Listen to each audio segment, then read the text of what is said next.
السلام علیکم ورحمۃ اللہ۔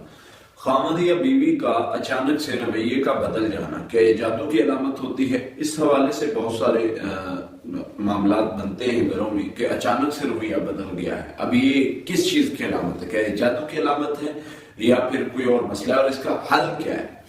سب سے پہلے یاد رکھیے کہ رویہ بدلتا کیوں ہے۔ رویہ مختلف وجوہات کی بنا پہ بدلتا ہے۔ بسا اوقات یعنی کوئی چیز سے بدگمان ہو جاتا ہے انسان، خامد بیوی سے، بیوی خامد سے، اور بسا اوقات جو ہے وہ زیادہ غصہ آنا، بسا اوقات مختلف وجوہات ہو سکتی ہیں، جادو کی وجہ سے بھی، اس طرح جنات کی وجہ سے بھی ہو سکتا ہے۔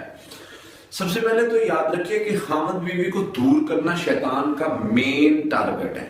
وہ اس کو پراپر یہ یعنی ٹارگٹ دیا گیا ہے کہ تم یہ کرو گے تو تمہیں ایوارڈ ملے گا، تمہیں کامیاب لوگوں میں لکھا جائے گا، تمہیں کامیابوں کی لسٹ میں انعام دیا جائے گا۔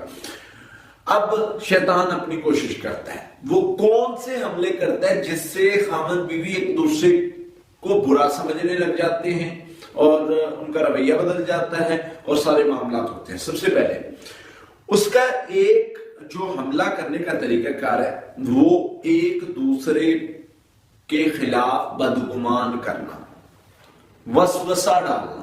الذی یوسوس فی صدور الناس، اللہ فرماتے ہیں وسوسہ ڈالتا ہے دلوں میں، کبھی ادھر سے کبھی ادھر سے، اور کہتا ہے کہ تو دیکھ وہ فلان تیرے لیے اچھا نہیں کر رہا، یہ تیرا ہسبینڈ ایسے نہیں کر رہا، ایسے نہیں کر رہا، ایسے نہیں کر رہا، اور بیوی بدگمان ہو جاتی ہے۔ اس نے موبائل کیوں نہیں دکھایا، اس نے یہ کیوں نہیں کیا۔ بدگمانی سب سے بڑا حملہ ہے شیطان کا، اور یہ وسوسے کے ذریعے ڈالتا ہے، اور پھر اس کے بعد شیطان انسان کو ٹریپ کرتا ہے، اور جب ایک بار بدگمانی آ جائے پھر وہ بڑھتی بڑھتی وہ زہر کی طرح پھیلتی ہے اور رشتے کو تباہ کر دیتی ہے۔ پھر اسی طرح سے ضد کا مسئلہ بنوا دینا، یعنی شیطان نے ایسے ڈالتے رہنا دماغ میں کہ جی میں اس سے کم ہوں، شوہر نے مجھے یہ بات کی تو کیوں کی، میں کوئی ایسے ہوں ویسے ہوں۔ ضد، یاد رکھیں خامد بیوی کے رشتے میں کوئی ضد نہیں ہونی چاہیے۔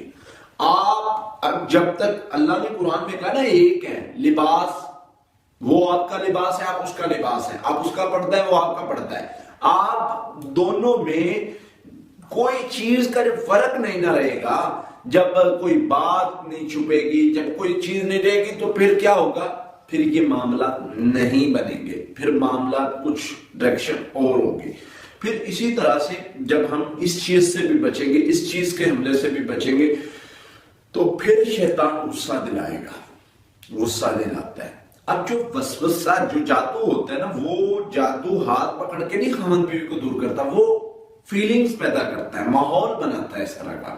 اب ماحول بنائے گا، ماحول بنا کے وہ ان کو دور کر دے گا، اس کی وجہ سے بہت سارے مسائل بنے گے۔ تو یہ خامد میں پر بھی جادو جنات کی وجہ سے، شیطانی اثر کی وجہ سے، یا ویسے بھی ہو سکتا ہے بیوی پر بھی جادو جنات کی وجہ سے یا شیطانی اثر کی وجہ سے، یا ویسے حالات کی وجہ سے، دونوں طرح سے ہو سکتا ہے۔ اب آتے ہیں اس کے حل کیا کرنا ہے۔ سب سے پہلے تو حل میں ہمیں دو چیزیں لازمی پڑھنی، اعوذ باللہ من الشیطان الرجیم اور لا حول ولا قوت الا باللہ۔ یہ دو پڑھائیاں آپ نے لازمی کرنی 300 مرتبہ صبح شام، تاکہ اللہ جو بھی شر ہمارے درمیان آ رہا ہے وہ ختم ہو جائے، چاہے وہ اوریجنل ہے، چاہے وہ فیک ہے، چاہے وہ شیطان کا کریٹ کیا ہوا ہے، چاہے وہ انسانوں کا ہے۔ پھر اسی طرح سے سورہ فاتحہ، سورہ بقرہ کی آخری 2 یا سورہ بقرہ کی آیت نمبر 102 اور آخری 3 کل 7 مرتبہ، یہ آپ کی پڑھائی صبح شام کی ہوگی۔ خامد کے ساتھ مسئلہ ہے، بیوی پڑھ سکتی ہے، بیوی کے ساتھ مسئلہ ہے، خامد پڑھ سکتا ہے۔ اگر دونوں کو مجھے فیل ہو رہا ہے میرے ساتھ مسئلہ ہے، میں زیادہ اریٹیشن گھر میں جا کے فیل کر رہا ہوں، ہر بات سے اریٹیٹ ہو رہا ہوں، تو مجھے چاہیے کہ مجھے پڑھائی کرنی ہے، مجھے بدلنا ہے اپنے آپ کو، مجھے کوشش کرنی ہے۔ شیطان مجھے ڈی ٹریک کر رہا ہے، شیطان مجھے بہلا پھسلا کے غلط ٹریک پہ لے جا رہا ہے۔ تو یہ پڑھائی کرنے سے آپ خود کو، آپ کا جو ہے وہ بہتر ہونا شروع ہو جائے گا، آپ ریکور ہونا شروع ہو جائیں گے اور معاملات بہت بہتر ہو جائیں گے۔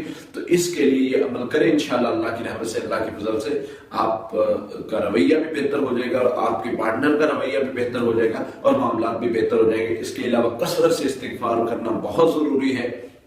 اللہ کا وعدہ استغفار کرو میں تمہیں کامیابی ہوگا، مدد بھی کروں گا، تمہارے لیے خیر کے دروازے